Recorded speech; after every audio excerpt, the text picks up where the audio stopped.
I just came to the seaside with my family for vacation. Suddenly, I saw a cruise ship speeding towards the shore at high speed. My mom was the first to discover this terrible situation. That huge ship was completely out of control, heading straight for our family. Everyone was so terrified we ran for our lives.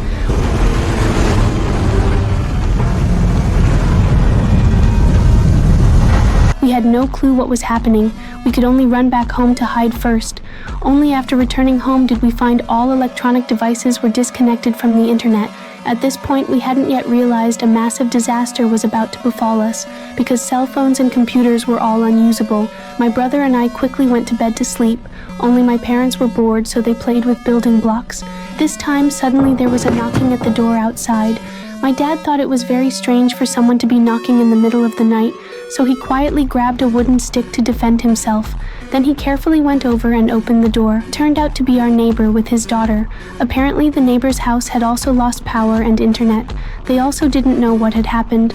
My dad invited them in to wait and see together. This moment, the TV suddenly made a piercing static noise. The broadcast said the entire country was immediately entering a state of emergency. All programming would stop until further notice. Only then did they understand the seriousness of the situation. Because it was really late at night, everyone could only rest first and wait for dawn to discuss further. Early the next morning, my mom hurriedly checked her phone and found the internet still couldn't connect at all. At the same time, while I was playing in the yard, I suddenly saw an eerie scene. Many wild deer were slowly getting closer to our house. At this point, the neighbor also felt they couldn't keep staying at home. He decided to drive back to his hometown a few kilometers away to take a look. Upon arriving, he found his hometown in a total mess. The ground was full of water like it had been flooded.